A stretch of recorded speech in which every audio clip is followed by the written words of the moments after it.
موسیٰ نے اپنے نوجوان سے کہا کہ میں تو چلتا ہی رہوں گا یہاں تک کہ 2 دریاؤں کے سنگم پر پہنچوں، خواہ مجھے سالہ سال چلنا پڑے۔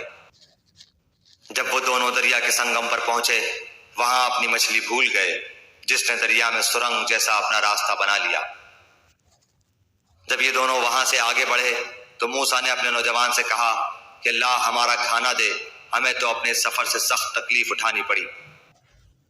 اس نے جواب دیا کہ کیا آپ نے دیکھا بھی، جب کہ ہم پتھر سے ٹیک لگا کر آرام کر رہے تھے، وہیں میں مچھلی بھول گیا تھا۔ دراصل شیطان نے ہی مجھے بھلا دیا کہ میں آپ سے اس کا ذکر کروں۔ اس مچھلی نے ایک انوکھے طور پر دریا میں اپنا راستہ بنا لیا۔ موسیٰ نے کہا یہی تھا جس کی تلاش میں ہم تھے، چنانچہ وہیں سے اپنے قدموں کے نشان ڈھونڈتے ہوئے واپس لوٹے۔ پس ہمارے بندوں میں سے ایک بندے کو پایا جسے ہم نے اپنے پاس کی خاص رحمت عطا فرما رکھی تھی، اور اسے اپنے پاس سے خاص علم سکھا رکھا تھا۔ اس سے موسیٰ نے کہا کہ میں آپ کی تابعداری کروں، کیا آپ مجھے اس نیک علم کو سکھا دیں جو آپ کو سکھایا گیا ہے؟ اس نے کہا آپ میرے ساتھ ہرگز صبر نہیں کر سکتے، اور جس چیز کو آپ نے اپنے علم میں نہ لیا ہو اس پر صبر کر بھی کیسے سکتے ہیں؟ موسیٰ نے جواب دیا کہ انشاءاللہ آپ مجھے صبر کرنے والا پائیں گے، اور کسی بات میں آپ کی نافرمانی نہ کروں گا۔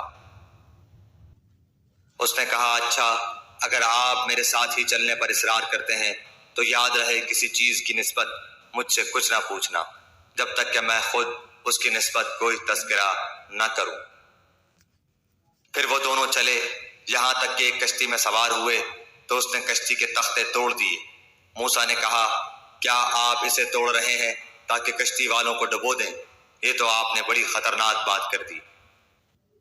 اس نے جواب دیا کہ میں نے تو پہلے ہی تجھ سے کہہ دیا تھا کہ تو میرے ساتھ ہرگز صبر نہ کر سکے گا۔ موسیٰ نے جواب دیا کہ میری بھول پر مجھے نہ پکڑیے اور مجھے اپنے کام میں تنگی میں نہ ڈالیے۔ پھر دونوں چلے، یہاں تک کہ ایک لڑکے کو پایا، اس نے اسے مار ڈالا۔ موسیٰ نے کہا کہ کیا آپ نے ایک پاک جان کو بغیر کسی جان کے عوض مار ڈالا؟ بے شک آپ نے تو بڑی ناپسندیدہ حرکت کی۔ وہ کہنے لگے کہ میں نے تم سے نہیں کہا تھا کہ تم میرے ہمراہ رہ کر ہرگز صبر نہیں کر سکتے؟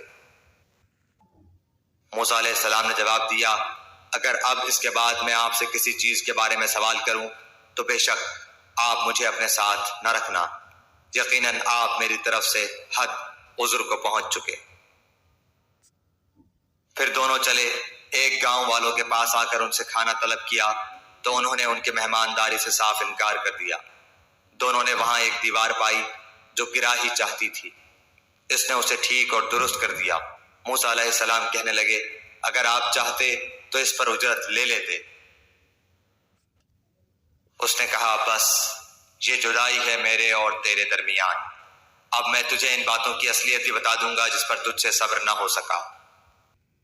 کشتی تو چند مسکینوں کی تھی جو دریا میں کام کاج کرتے تھے، میں نے اس میں کچھ توڑ پھوڑ کرنے کا ارادہ کر لیا کیونکہ ان کے آگے ایک بادشاہ تھا جو ہر ایک صحیح سالم کشتی کو جبراً ضبط کر لیتا تھا، اور اس لڑکے کے ماں باپ ایمان والے تھے۔ ہمیں خوف ہوا کہ کہیں یہ انہیں اپنی سرکشی اور کفر سے عاجز و پریشان نہ کر دے،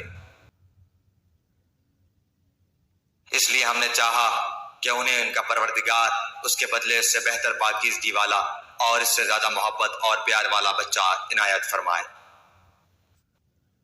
دیوار کا قصہ یہ ہے کہ اس شہر میں 2 یتیم بچے ہیں جن کا خزانہ ان کی اس دیوار کے نیچے دفن ہے۔